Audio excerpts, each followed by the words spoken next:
This episode is sponsored by Cohesity. Cyber resilience isn't just about getting systems back online. It's about keeping your business operating when disruption strikes. That's the idea behind the Minimum Viable Company, or MVC, a trusted operating core for recovery. Cohesity built the MVC to help organizations identify the essential applications, data, people, and processes required to serve customers, maintain communication, protect revenue, and meet critical obligations. By restoring this trusted operating core first, organizations can reduce downtime, accelerate recovery, and maintain continuity while broader restoration efforts continue. It also provides a clear recovery target, enabling teams to focus resources where they will have the greatest business impact. Learn more at cohesity.com/resilience. That's cohesity.com/resilience. Cohesity, resilience everywhere. Ocean's 11 was a cool movie, an elaborately planned casino heist where the thieves were trying to steal millions of dollars in cash by bypassing all kinds of physical security and tricking the guards. It was a thrill to watch. But I wonder if the great heist films are coming to an end, because the largest robberies are all done over computers now, and it's just not visually stimulating to watch someone sit at a computer pushing buttons, transferring money from one account to another. But even if it was, does it sound interesting if Fast and the Furious 27 was all about who could pull off the best NFT scam? Or what if Reservoir Dogs was remade and instead of stealing jewelry, they tried to steal the private key to someone's Dogecoin wallet? Reservoir Doge. Or what if there was lock, stock, and two smoking ICO scams? I don't know. Maybe this is the future of heist films, because art imitates life, and cryptocurrency heists are where the biggest thieves are playing today. These are true stories from the dark side of the internet. I'm Jack Rhysider. This is Darknet Diaries.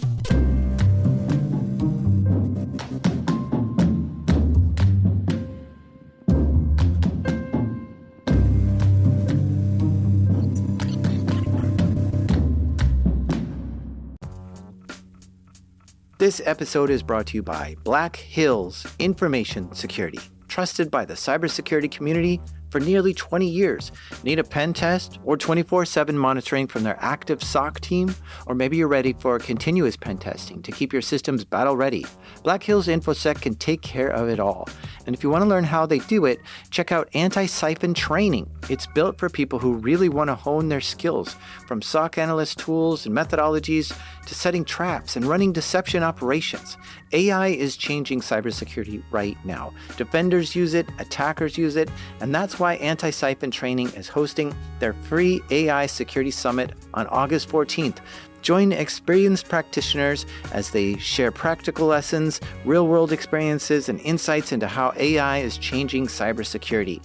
And because you're one of my listeners, they've got a little something extra waiting for you at blackhillsinfosec.com/darknet. The website you need to go to is blackhillsinfosec.com/darknet.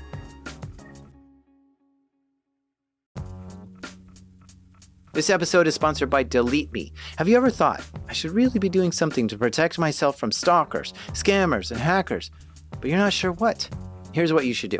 Go to www.joindeleteme.com/darknetdiaries and enter code DD20 and you'll get 20% off Delete Me. And a few years ago I signed up and Delete Me got busy scouring the internet for my name and gave me reports on what they found and deleted stuff. Take control of your data and keep your private life private by signing up for Delete Me. Now at a special discount for my listeners, get 20% off your Delete Me plan when you go to www.joindeleteme.com/darknetdiaries and use promo code DD20 at checkout. The only way to get 20% off is to go to www.joindeleteme.com/darknetdiaries and enter code DD20 at checkout. That's www.joindeleteme.com/darknetdiaries, code DD20. All right, so who are you and what do you do? So I'm Geoff White, and I'm an author and investigative journalist. Geoff is a fantastic investigative journalist doing a lot of work for the BBC, and he's been tracking a particular story for a while now, and I'm fascinated with it. So I wanted to bring him in here to talk about what he's been looking into. The story starts with NiceHash. NiceHash is a cryptocurrency business. I've actually used this service before. It's a Bitcoin mining pool, and it's based out of Slovenia. Mining Bitcoin by yourself is hard to get any rewards, but if you pool your resources with other miners, you get a much bigger chance of making some money from it. So with NiceHash, all these Bitcoin miners pool their resources together to make more money from mining. And this service was one of the most popular Bitcoin mining pools in 2017, which means it made a lot of money. And it would just keep a small fee and then issue the payouts to all the miners. So it's December 4th, 2017. Employees at NiceHash start to get phishing emails sent to them, which is the classic way in, of course. And around this time, lots of phishing emails were targeting lots of people at lots of cryptocurrency businesses. And sooner or later, because it's a numbers game, it seems somebody at NiceHash inadvertently clicked on the email, opened the link, opened the attachment, and got themselves infected. The attackers used the malware to get into the employee's computer, and from there, they burrowed their way deeper into the NiceHash network, pivoting and escalating their privileges. And this particular attacker was looking for a very specific thing: NiceHash's Bitcoin wallet private keys. If they could manage to get their hands on the private key, they could empty NiceHash's wallet entirely, and maybe some of the customers' wallets too. Because when NiceHash paid out the people in the mining pool, some people just kept their money at NiceHash, accumulating Bitcoin, but not cashing it out. And there were a lot of users who were not cashing out their Bitcoin that they earned. Maybe they'd come in once a month and transfer their coins out of there. But this attacker got into NiceHash's systems and found where the private keys were for the Bitcoin wallets, and just drained everything they could out of it, stealing a lot of money from NiceHash. Do we know how much they took? Yes and no, which sounds like a peculiar answer to give. We know that at the point it was hacked, this was in December 2017, they transferred out Bitcoins worth about $75 million. So the reason I'm saying no, we don't know how much it was worth, was because at this time, you'll remember, Bitcoin's value was swinging absolutely massively. So this was the era when it was peaking, I think, at about $20,000 per Bitcoin. So at the time of the hack, it was about $75 million.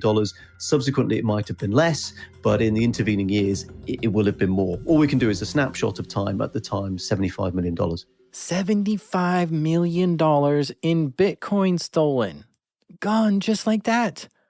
That's a lot of money. I mean, that's bigger than any bank robbery ever in the US.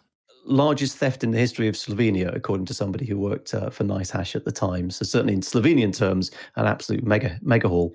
And the thing about cryptocurrency is once it's stolen, it's gone. There's no way to reverse the charge or call the bank and say, hey, this was stolen. Please freeze the account that stole it. No. Bitcoin is a type of currency that's decentralized, meaning there's no central controlling entity or place or person that you can call for help. So NiceHash starts investigating. They're obviously trying to trace down the money. Obviously, NiceHash is full of very clever people who do cryptocurrency all the time. So part of their effort is to try and trace where the cryptocurrency is going, to try and keep track of it.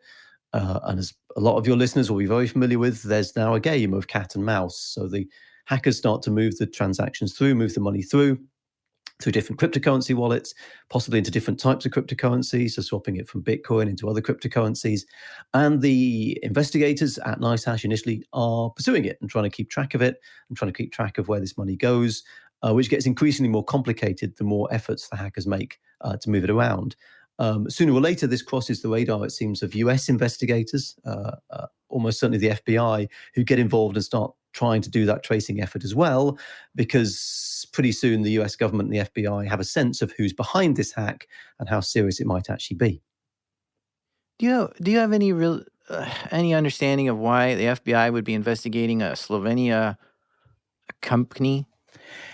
Yes, the FBI are constantly on the lookout for leads on investigations that they're running. So the FBI have, for a long period of time, been tracking various sort of cybercrime gangs, and they're quite canny across the world. Whenever there's a a computer hack, particularly if it's a cryptocurrency exchange attack, and the FBI have been tracking a cryptocurrency exchange gang, they will start to look at that and think, hang on, does this have any of the indicators, as if any of the likely fingerprints connecting it to an investigation we're already running?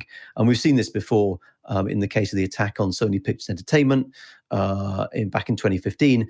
Subsequent to that, another attack by the same gang on Bangladesh Bank, the central bank of Bangladesh. The FBI start looking at that and thinking, hang on, we're seeing some commonality. So the FBI are constantly scanning around the world, aware that the hackers that they're chasing can be operating in almost any country around the world, and trying to connect the dots between fresh attacks, fresh cyber attacks, and ones that the FBI has already got on its radar to see if it can lump in that attack with another attack and potentially charge the same gang with both. Mm-hmm. And so, with this, and now the FBI is investigating, did they ever discover who stole this $75 million? Well, according to the FBI, this was the work of the Lazarus Group, who believed to be working on behalf of the North Korean government. This is North Korean state hackers who are going around the world and in a lot of cases trying to get their hands on as much cash, as much foreign currency certainly as possible, so they can transfer it back either to North Korea directly or for the use of North Korea in other foreign countries. So these are the kind of jigsaw pieces that the FBI is starting to put together. Oh, whoa. This is somehow surprising and not surprising at the same time. It's surprising that a nation-state actor, a government organization, would be in the business of cybercrime. But it's not surprising because the North Korean government is just weird. I mean, they're really, really weird. But this is also surprising because this is the first time North Korea has ever stolen cryptocurrency before. And specifically, they broke in and stole Bitcoin from a company in Slovenia. Where the heck did they learn how to do this from? They'd been experimenting with cryptocurrency. So you've got to think back slightly earlier than this attack. This is December 2017. May 2017, of course, was the WannaCry cyber attack, the ransomware attack that hit multiple countries around the world, hundreds of thousands of devices infected and so on. Classic ransomware attack, but spread through this incredible sort of auto-spreading and auto-detonating technology.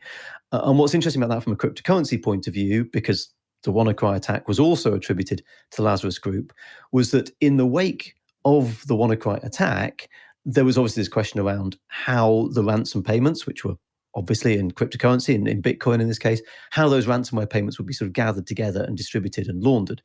They didn't make a huge amount of money out of WannaCry. I think it barely topped $1 million, which is sort of almost laughable among ransomware gangs' profit margins. But the interesting thing about WannaCry was the efforts that the hackers made to launder the money. You could see, because obviously cryptocurrency transactions are transparent and available on the blockchain, you could see in the months after WannaCry the money being moved around, moved through different wallets, tumbled, as the terminology says, into different wallets, and eventually disappearing into one cryptocurrency exchange, never to be seen, or at least never to be traced again. So you're right, North Korea hadn't really done a huge amount of cryptocurrency theft, bare cryptocurrency theft, but they definitely experimented with moving cryptocurrency around and laundering it. And in hindsight, maybe the WannaCry cyber attack, part of the motivation was to get the hang of, if indeed it was North Korea behind it, getting the hang of laundering cryptocurrency so that they could then go on to do hacks like the one on NiceHash in December. Oh boy, this does not bode well. If North Korea learned how to launder Bitcoin from WannaCry, and they're already equipped to carry out hacking campaigns, and they use these offensive techniques to get in and steal $75 million from NiceHash, this win for them could mean North Korea is going to go full throttle and start attacking all cryptocurrency companies looking for big licks. Because North Korea has been robbing banks for years at this point. In fact, Geoff came on the show before to tell us about the time when North Korea robbed the Bangladesh bank. That's episode 72. But when you rob a bank, it's a lot harder to launder the money versus when you steal some crypto. Crypto is private and anonymous by design. It's much easier to move the crypto around and hide behind the wallets. Like, for instance, if this money was stolen from a bank, there would be an immediate sense of urgency to get that money out. It might have been transferred to another bank, and then they'd have to deploy a whole network of money mules to try to quickly cash out all the money they stole. But when you steal Bitcoin, there's no sense of urgency. You can just let it sit there. until you're ready to cash it out. Nobody can touch it or freeze it on you. And the scary thing is that North Korea needs money badly and isn't afraid to commit heists and robberies to just steal as much as they can. So as they learned about crypto, this must have been seen as a great opportunity for them.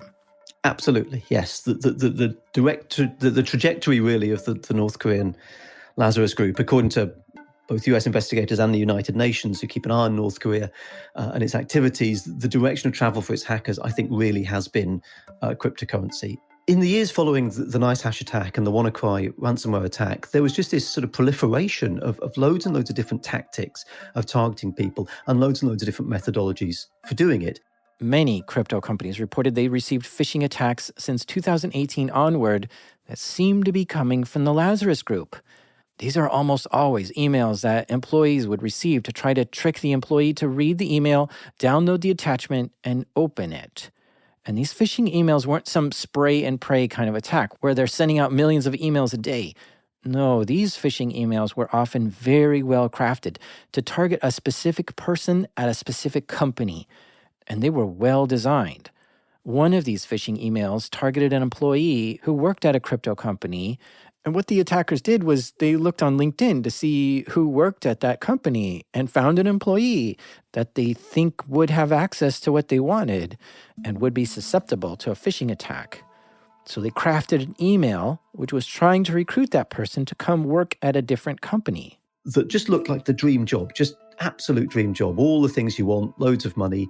Unfortunately, of course, the dream job doesn't exist. It's been made up by the computer hackers to appeal to exactly this individual because they've managed to research that person on LinkedIn and said, oh, they work for this company, work for that company, they'd probably be interested in this job. So the employee thinks, well, I'll open this job ad and see what happens and what it looks like. He read the email and was curious to learn more. It said there was more information in the attached document. He was interested and downloaded the attachment. It was a Word doc. And when he opened the Word doc, a pop-up showed up, which said, this document is protected by GDPR regulations. Please click to accept the GDPR terms. Well, as you can imagine, this button had nothing to do with GDPR. And when he clicked OK is when the Word doc executed a script which infected that employee's machine. And with that, the North Korean hackers were in his computer hunting for the crypto wallets that company controlled. And I find this fascinating because time and time again, I've heard penetration testers do this exact same thing. They want to target a company, so they go to LinkedIn, find some people to target, and craft some phishing emails, and they get into the company that way. Social media just makes this kind of attack so much easier. The thing is, we don't know how many crypto companies were robbed by North Korea. Companies feel embarrassed when they get hacked like this. They'd lose customers if they publicly announce they've been hacked. So even when a company reports this to the authorities, those companies can still remain nameless. But what we do know is that North Korea has steadily and persistently attacked and stole cryptocurrency from companies for years. So yes, you start off with 75 million or thereabouts at NiceHash, and this sort of develops and gets bigger and bigger. At one stage, the FBI are talking about the stealing of $230 million. This is from an unnamed cryptocurrency exchange. Absolutely astonishing amount of money. $230 million stolen from one exchange? Unbelievable. And with little to no punishment, of course North Korea is going to continue on this robbery spree. Who's going to stop them? Well, the FBI investigated this $230 million heist and tried to figure out who cashed this money out. And obviously, one of the things you can do when somebody steals cryptocurrency is you can trace it, because cryptocurrency transactions are recorded on the blockchain, and anybody can go to the blockchain and look at where they go. And this is the game now. Investigators, law enforcement, and private companies are constantly on the case when these hacks happen, trying to work out where the money goes.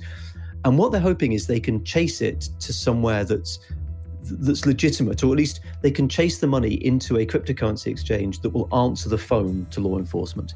So law enforcement see these transactions through the blockchain, they go, aha, they're now putting it into this cryptocurrency exchange. We've got a number for them, let's give them a bell and see if we can get them to stop the money. Now, obviously, not all cryptocurrency exchanges are going to do that, but some of them, quite a lot of them actually, do want to answer the phone to law enforcement. They don't want to be part of criminality, so you can call them up. And they managed to trace the money to a particular cryptocurrency exchange. And what was good about this exchange was they'd implemented what are called know your customer controls. So this is, you'll have been through it. I'm sure lots of your listeners have been through it. You're trying to set up a bank account. They want you to hand over ID.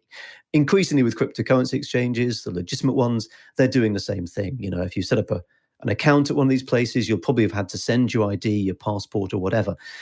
And so one of the exchanges into which this $230 million of stolen cryptocurrency vanishes is one of these legitimate exchanges that asks for ID for customers. So the FBI think, right, we can phone these guys up, this cryptocurrency exchange, and we can ask for the ID for the customers that set up the accounts that the stolen money went into. That's a pretty good, that's going to be a good lead. So sure enough, they do. They make contact with the exchange and say, look, here's the accounts. Please give us the IDs of the people who set up these accounts. And the cryptocurrency exchange obliges and sends the FBI a screen grab, an image of the ID of the person who set this thing up.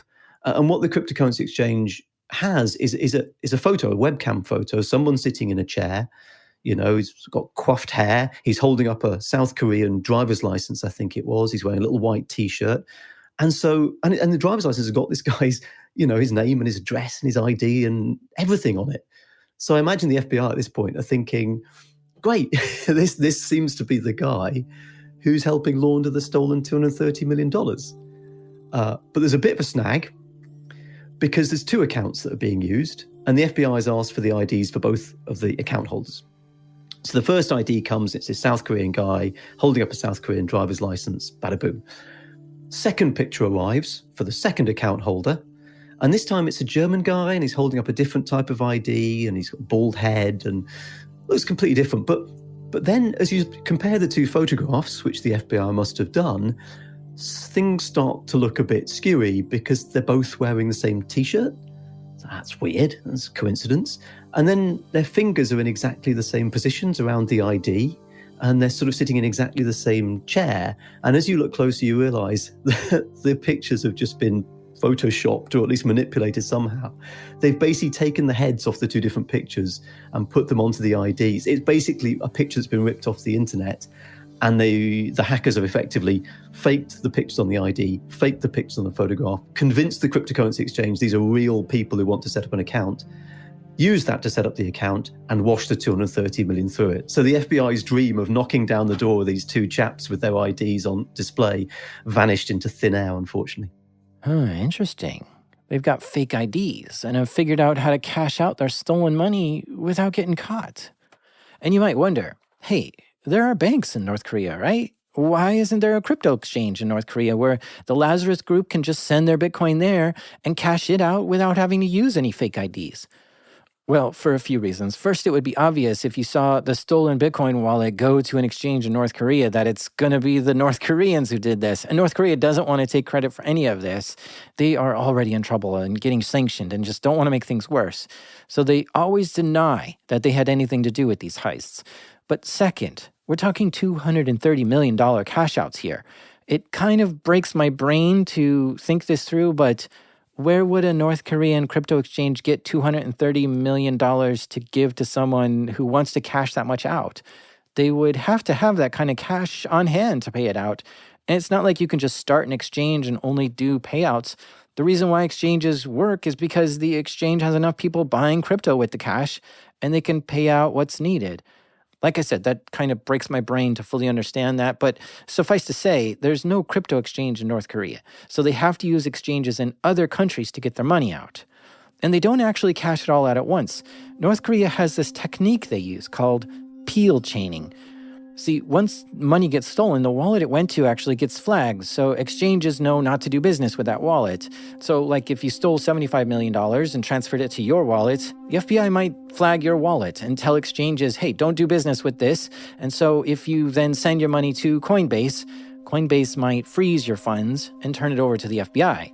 So what North Korea does, since they know their wallets are being watched, is they transfer all their money to a brand new wallet, and quickly, before it can be flagged as a stolen wallet, they take a small chunk of money, maybe $5,000 or $50,000, send that to an exchange to quickly get it cashed out using one of these phony IDs they have. And then they continue doing this until they've cashed out all of what they want. Transfer all the money to a new wallet, peel off a little, send it to an exchange, and do it again. Transfer money to a new wallet, peel a little off, send it to an exchange, and just keep repeating. This is the peel chain laundering technique that they use. And by the way, I learned all about this peel chaining technique from Geoff's book that he just published called The Lazarus Heist, which goes into great detail about this and so much more. Exactly. And this is the interesting thing about North Korea's efforts to steal money generally is, I think when I started out with season 1 of The Lazarus Heist, the podcast that we did that led to the book, my sort of assumption was, well, all this money sort of, washes back to North Korea, all these allegations of stolen money, if that's what's happening, it must end up back in North Korea. And I had this image, I think, I don't know, maybe Kim Jong-un, writhing around in a pit of money. But that's not necessarily how it works, because, as you say, once you get, your stolen Bitcoin or whatever it is back to Pyongyang, if it is indeed them behind it, you've got to sort of take that cryptocurrency and swap it into something. And obviously in North Korea, that's just North Korean won. It's just a local currency.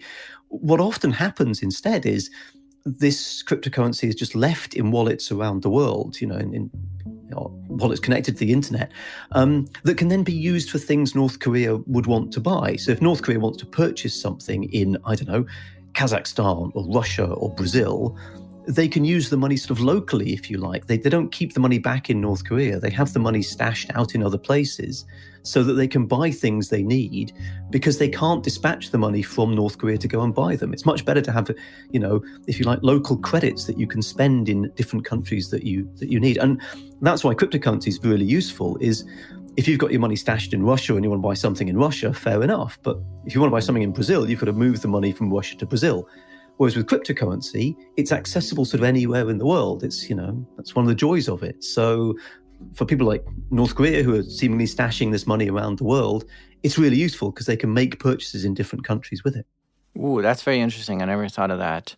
But okay, so still, can you give us any kind of idea on how they might be laundering it? Because it is, like you said, it is becoming more regulated and it's more difficult to get it out, because then it's tied to a real bank account somewhere in the world. Yeah. And maybe there are just places in the world that is not regulated. Like you can find some backstreet exchange in some third world country or something. I don't know. Yeah, exactly. It's a really interesting picture, this one. And there have been instances of hacks where, particularly recently, because the investigators, both law enforcement and also private industry investigators on cryptocurrency, are getting so quick and so fast and so thorough at chasing the stolen money, stolen cryptocurrency, that it's really difficult for those who've stolen it to launder it, because all eyes are then on those hot wallets, if you like. Those, I say hot wallets, I mean hot as in stolen money wallets. And so there's instances in which the hackers are sort of caught out because they've got the money in a wallet, but as soon as they try and move it somewhere, as soon as they try and cash it out, the investigators are going to try and get one step ahead of them, contact the company that's doing the cashing out and say, hang on, that's stolen money. You can't transfer that. You can't transfer that into fiat currency, pounds, dollars, and so on. So the hackers face this really interesting challenge of trying to sort of find those, as you say, those back streets, if you like, in the cryptocurrency market. So the exchanges that aren't doing know your customer, the exchanges that don't care that they're handling stolen money. The other thing they're going to is tumblers, is Bitcoin mixers and cryptocurrency mixers, who will take your cryptocurrency, mix it with other people's. If you imagine a whole bunch of banknotes on the table, you stick your stolen banknotes in the middle, you wash them all around with the other notes, and then you get some notes back, but some people get some other notes back. Really difficult to work out which banknotes came from the drug deal. And so these mixers are effectively a cryptocurrency version of that. You stick your money in, it gets washed with some other people's, you get your money back. But it's really hard for investigators then to say, look, the money that went into that hole there is the same as the money that came out of that hole over the other side of the mixer. So that's one other thing they're doing. And the other thing is the North Koreans are allegedly, along with other cyber criminals, relying on sort of networks of people, of individuals who offer to take bits of cryptocurrency and try and cash them out, try and convert them into different types of things. The US has charged a couple of Chinese chaps with offering exactly this kind of service, probably in exchange for a fee, using little bits of cryptocurrency and changing it into real world money, in some cases using things like iTunes gift cards, anything they can do to eke out this money. But the overall picture of this is, if you've stolen, let's say $230 million of cryptocurrency, it's just not possible in this situation, in this world right now, to suddenly swap that into $230 million of real money, of actual US dollars, banknotes. You can't do that. You've got to do it slowly. You've got to eke it out. So there's a handbrake being applied to all of this. It's really interesting. All this takes a special kind of skill. You can't just Google how to launder $200 million in Bitcoin and follow some step-by-step guide. This is a dark art of sorts. Finding the cracks in the walls that should stop people from doing this and exploiting them. This means as years go on, the Lazarus Group is getting better and better at finding large piles of crypto, stealing it, and laundering it. Which means they're starting to venture out into new crypto territories. Yeah, this is where it gets really weird and interesting.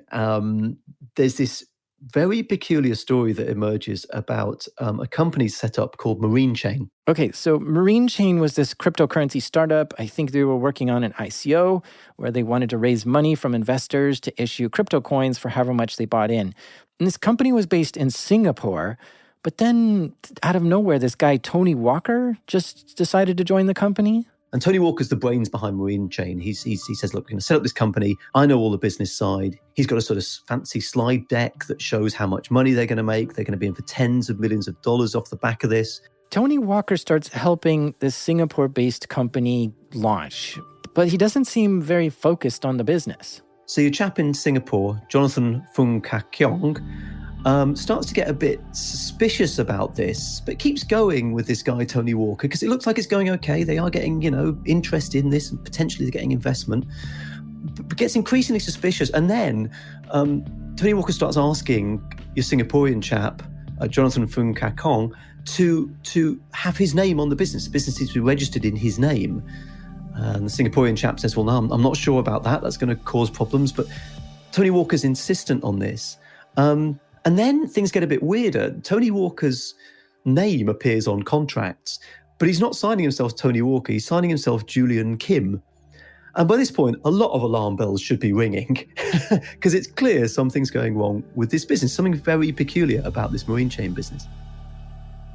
Well, Marine Chain starts getting talked about on forums and on Reddit, and someone made a comment about Marine Chain. And says, just sort of out of the blue, no, I don't think you should. I think this is a bit of a scam. And by the way, I think it's a North Korean motivated scam. And this just drops on these forums. And what's weird about this is the key comment comes on a Reddit forum from a user calling themselves Arsenal Fan 5000. Arsenal being a very famous football team in the UK, which probably needs no introduction.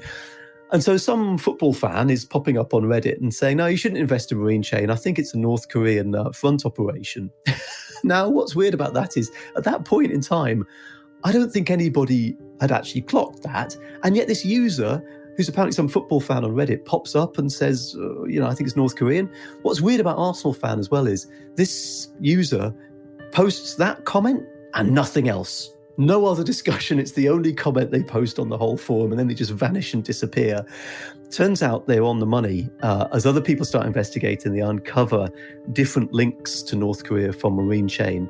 And it does turn out to be a North Korean front operation.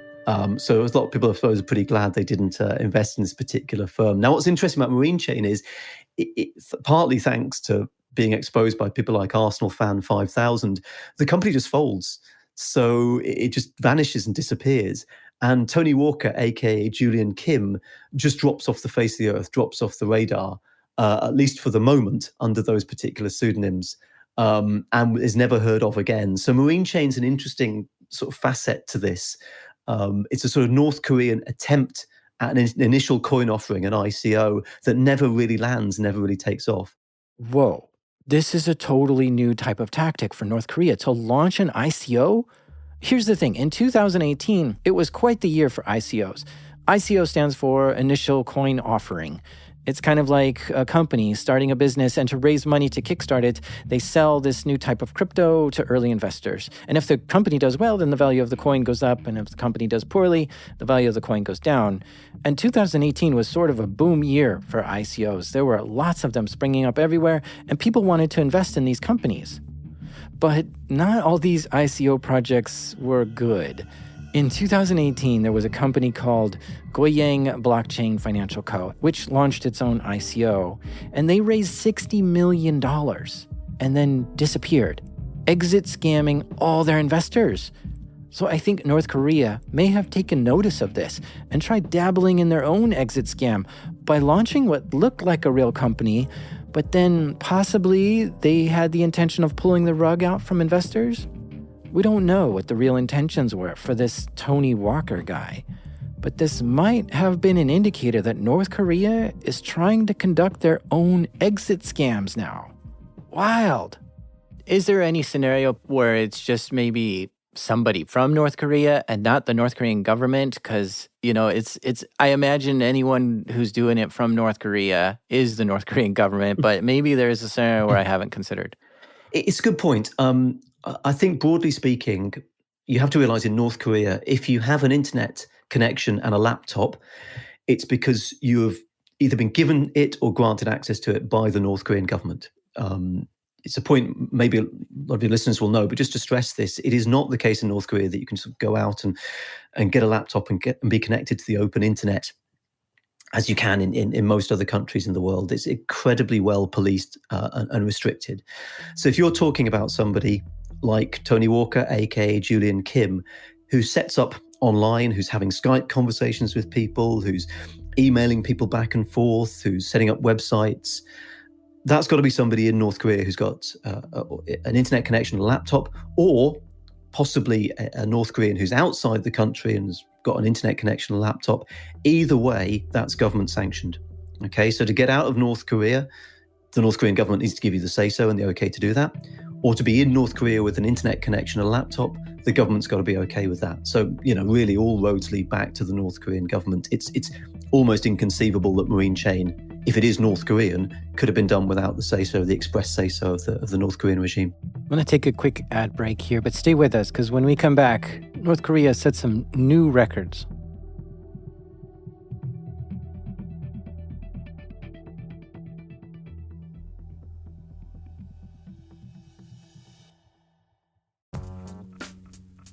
This episode is sponsored by Vanta. What's the one thing in business that's spreading as fast as AI? AI risk. Every new tool your team signs up for, every vendor that turns on AI features, every new integration, each one is an opportunity for something to go wrong. And most security programs weren't built for AI's pace of growth. Enter Vanta. Vanta is helping companies like yours watch for the risks that show up between audits, across your vendors, your AI tools, and your whole environment. How? The Vanta agent works like a 24/7 GRC engineer in the background, finding issues, drafting fixes for you, and cutting vendor assessment time by up to 50%.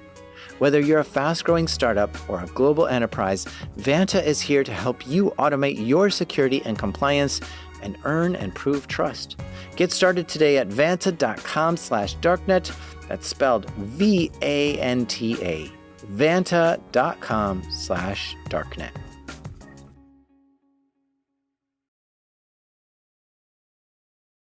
So while I was making this episode, I was doom scrolling on Twitter, and I came across this tweet, which was so remarkable that I just had to call the guy up who tweeted it to hear the story. I'm John Wu. I am head of growth at Aztec Network. Aztec is a crypto company which aims to make your cryptocurrency usage more private. And to do that, you can use their system to move your money around. They sort of shield it so that you can move it around without anybody knowing that you're doing that. But because their tool is catching on, a lot of people are using it and moving their money around through Aztec's network, which means at any point, they've got control over quite a bit of their users' money. Yes. So if you look at all the public dashboards, our smart contract holds about $15 million last I checked, although the market has come down a bit. And we've had again, depending on ETH price, but as of a couple of weeks ago, 80 to $100 million of throughput.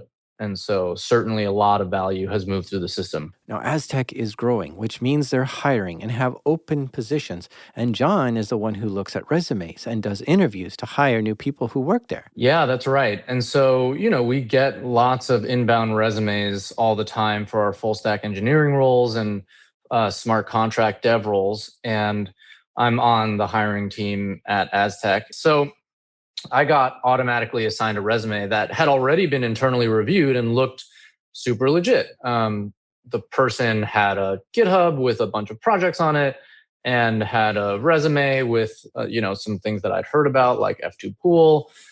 The name was Bobby Sierra. He set up a time to do an interview with Bobby Sierra, a remote one, through video conferencing. John and Bobby both got on the video call. I immediately noticed that the person's camera was off and that there was a little bit of latency, but also that there was just a lot of background noise. So just a bunch of chatter in the background. Did you ask to turn the video on? I did, and he made some excuse about how he couldn't do so. And I talked to folks, not infrequently who are uncomfortable on video, but it is one of the best tools that we have for validating identity. And Bobby Sierra, again, not to be stereotypical, but it's obvious on the face that Bobby Sierra is a Western name. And this person had a heavy Korean accent. The way I was able to tell is I'm Asian too, I'm Taiwanese. I grew up in an immigrant community around New York, and some of my absolute best friends growing up were Korean. I spent a lot of time in Korean households. And I was like, this guy's obviously Korean. I've heard an accent like this and some of the mannerisms like 1,000 times. And then I kind of flat out asked him, like, where are you based? And he said, I'm based in Hong Kong. And I'm like, that's not what your resume says. Your resume says you're based in Canada. And then he did this multiple times through the call, but then he would just mute me. He would just go on mute. And then he would come back online and pretend like nothing happened. Did you ask any technical questions that he knew? Like, did he know his chops about what you wanted him to know? No, absolutely not. He didn't say almost anything coherent. He kind of just kept repeating stuff like, I'm an experienced blockchain developer. I've worked on many successful projects. I'll bring you a lot of success. And of course, like the infamous line from his cover letter was, the world will see a great result from my hands, which was just so villainous sounding as to be comical. And so, he really couldn't answer any technical questions, couldn't even answer the basic questions of where he had worked previously. The whole thing was super bizarre. And he was just either unfazed or didn't understand when I was pointing out red flags and inconsistencies.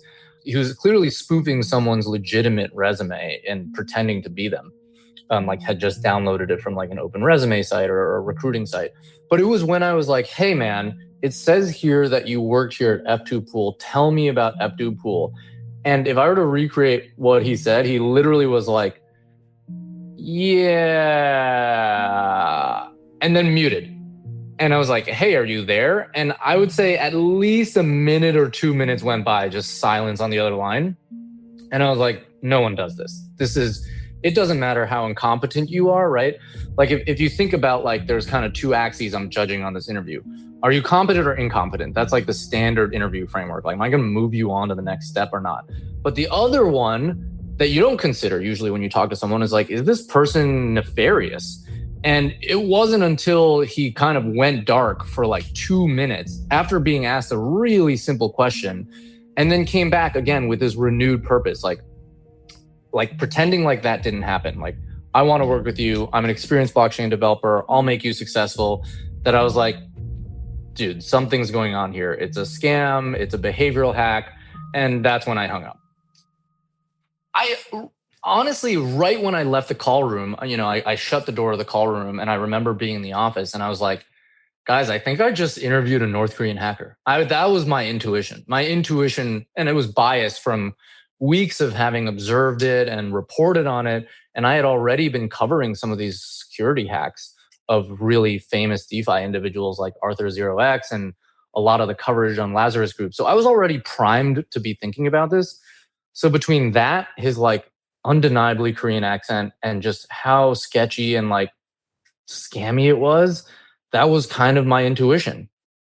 John was actually pretty spooked by this. I mean, if this was a North Korean, that's a pretty close encounter. To be on a video call with them, to have this whole email exchange, to be opening resumes and email attachments.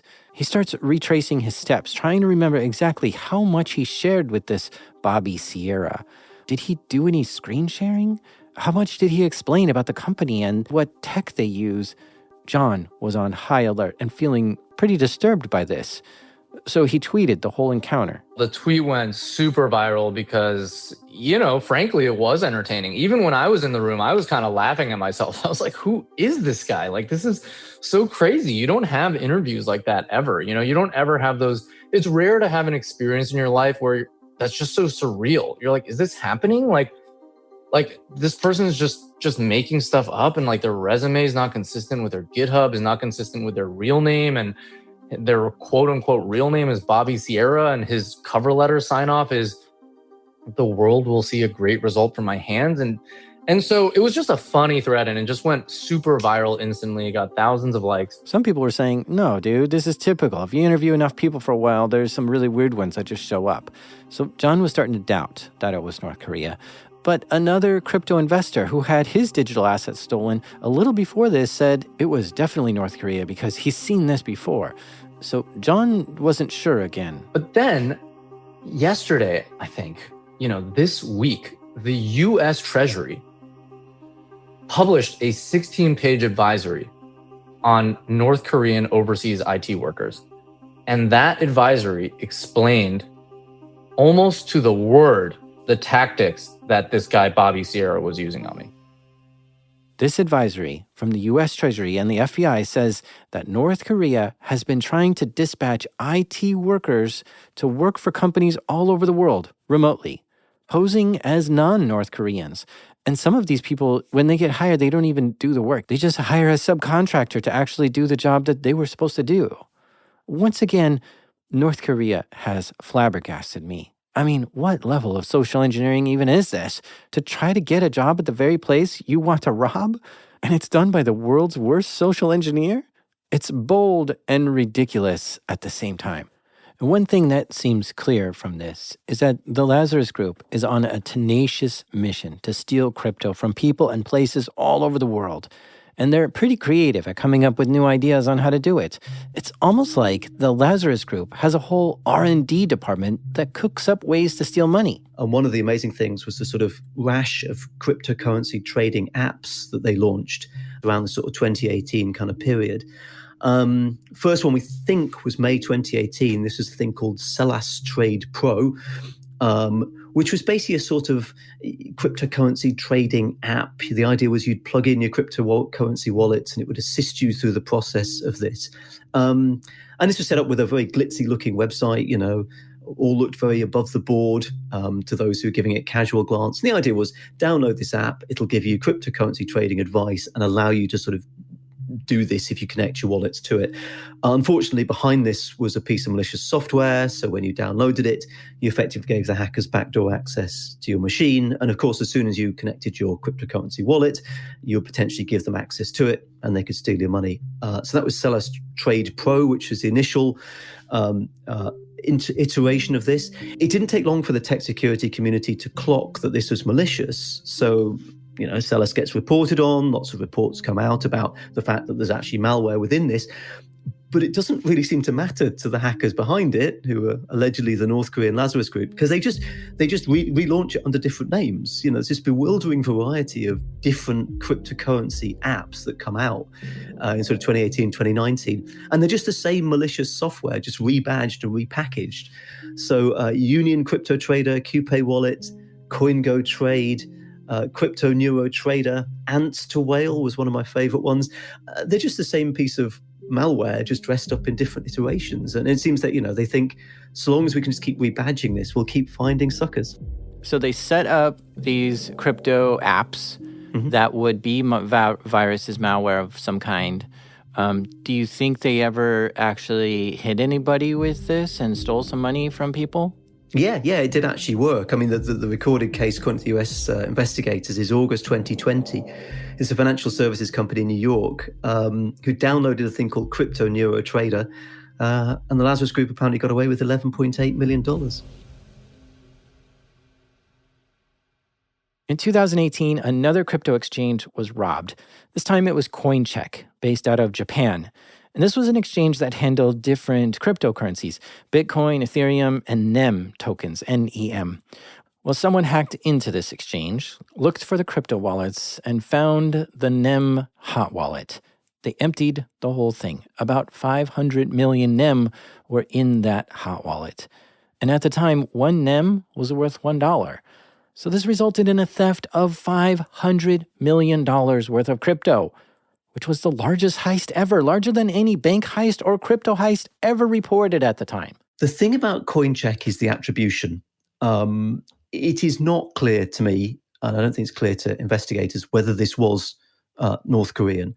And one of the issues with that is the malware that apparently was used to break into CoinCheck was commodity malware. So it's quite difficult from that perspective to attribute it. You can't sort of say, well, this was particular malware that we've only seen used in these particular attacks by these particular groups. I think that was one of the issues around it. There was some talk in the media about this being the work of North Korea. Certainly, it's a cryptocurrency attack. It's in the Asian area. That sort of maybe points to Lazarus Group. But beyond that, for me anyway, you need a few extra bits of evidence. As I say, the malware didn't really point to it. And then there was the whole laundering procedure and the cashing out procedure for this. So some of those NEM coins that were stolen from CoinCheck eventually ended up being sold as cryptocurrency assets on dark websites where they were sort of offered at a discount. Didn't quite look like some of the other laundering cash out operations that have been attributed to Lazarus Group. So for lots of different reasons, there's a bit of a question mark over CoinCheck. Look, that attack is still being investigated. Japanese police are still all across it. CoinCheck still, I believe, working with law enforcement to check into it. So there may be news on that. There may be movement on that. And, the Lazarus Group story just keeps developing and developing. So keep a watching brief on that. But for the moment, I'm not sure whether I'd add CoinCheck's 530 million to my tally of suspected Lazarus Group cryptocurrency wins. Okay, so we'll put a question mark on whether or not North Korea robbed CoinCheck. But then in September 2020, there was another big robbery at another crypto exchange. This is the attack on KuCoin, another cryptocurrency exchange, based, I believe, in Singapore, this one. And this was various different types of cryptocurrency assets. So some of it was in Bitcoin, some of it was in some really obscure types of cryptocurrency, crypto asset.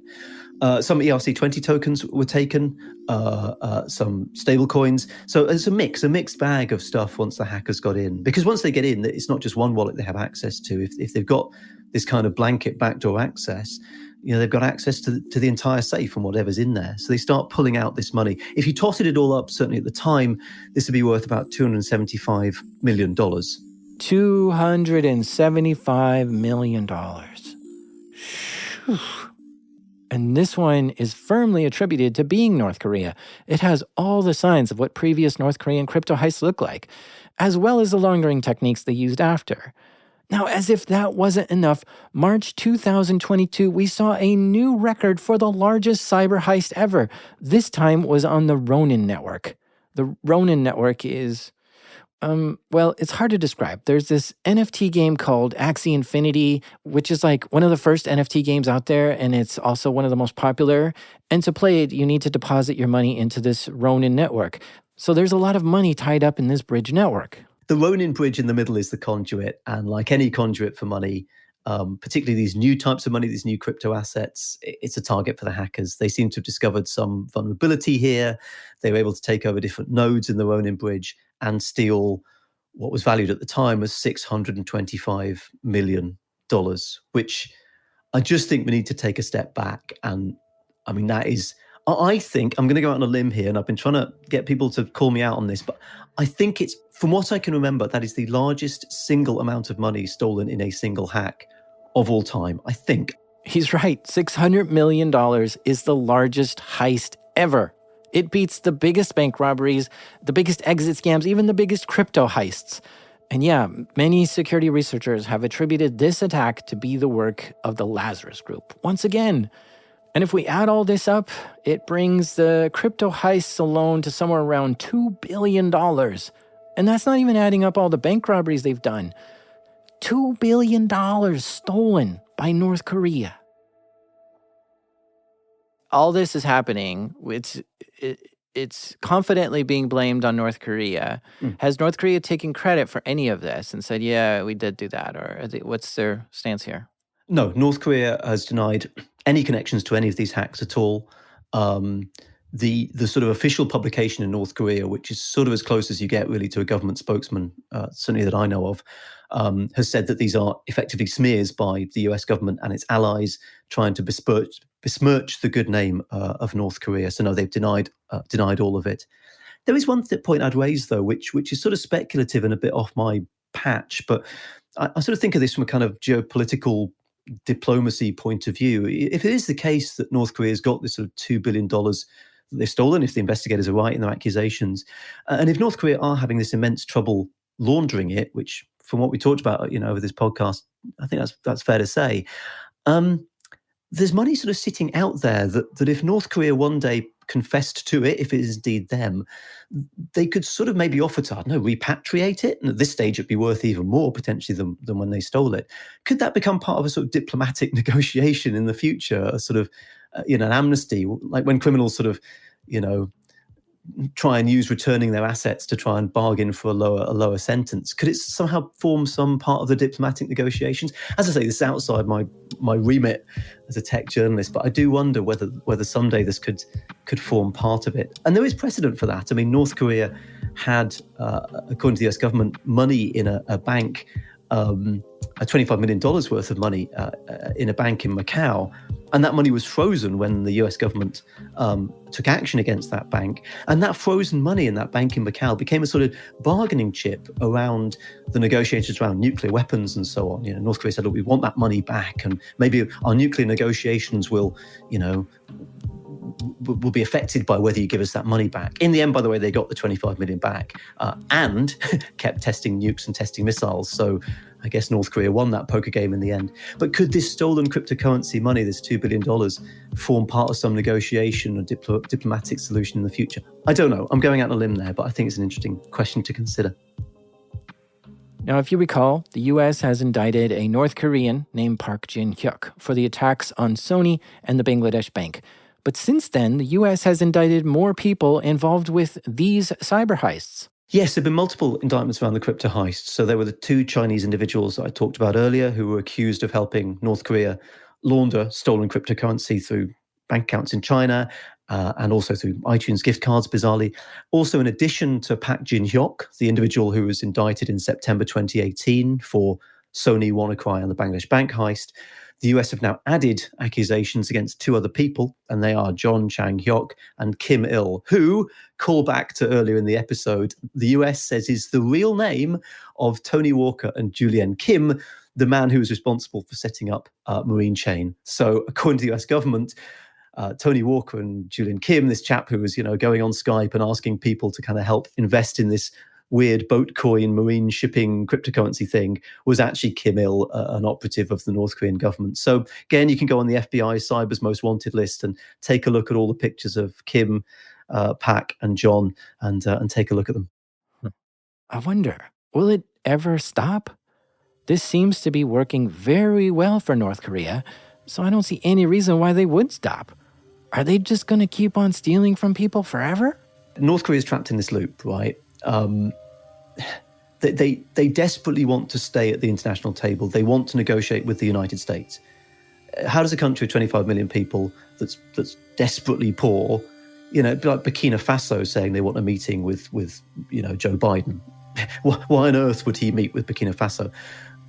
Well, if Burkina Faso had a nuclear weapon, well, then you'd meet with Burkina Faso. That's the argument. So North Korea our only way in to power is nukes. And that's the decision they've made. Nukes means they get hit with sanctions, means they have no money. But they need money to keep the nukes going. So how do you get the money? Well, then you steal it. And then You get hit with more sanctions, so you're still short of money, so you steal it. You're just in this loop, this awful, chronic, grinding loop. And what's at the heart of it all is nukes, because nukes is their way to stay at the international table. That's what's motivating North Korean society. It's what's motivating, according to the investigators, all the computer hacks and so on. It's grinding, and the people caught in the wheels of that grinding are North Korea's 25 million citizens who, of course, live in absolute poverty, because when the government gets any money, they just spend it on nukes and missiles and propping up the leadership and the cadre of people. Cryptocurrency is a wild place to be a player in right now. You should expect to be attacked. If it isn't by teenagers trying to break into your email or SIM swap you, then it might be by scammers or people phishing you to try to get into your crypto wallet. And if you're a company with large crypto holdings, then you are probably on North Korea's radar.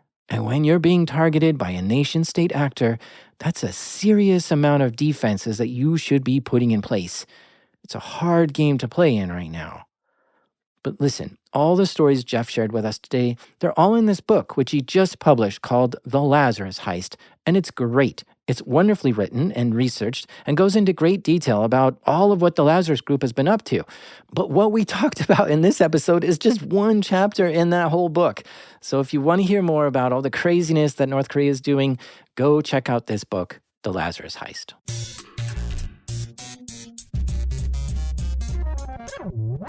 A big thank you to Geoff White for coming on the show and telling us about the stories he's been investigating. And I recommend his book, The Lazarus Heist. I have an affiliate link for it in the show notes. This is also the second time I've had Geoff on the show. So if you want to hear another episode with him, go back to episode 72 called The Bangladesh Bank Heist. Or even go back to episode 71 where I interview a North Korean refugee to talk about the information monopoly that the government has on North Korea. This show is made by me, the brave little CPU, Jack Rhysider. Sound design was created by the memory intensive, Andrew Merriweather. Editing help this episode by the Defragged, Damien. And our theme music is by the Smoking Breakmaster Cylinder. Oh, I have this great joke I'm working on about documentation, but it's not done yet. This is Darknet Diaries.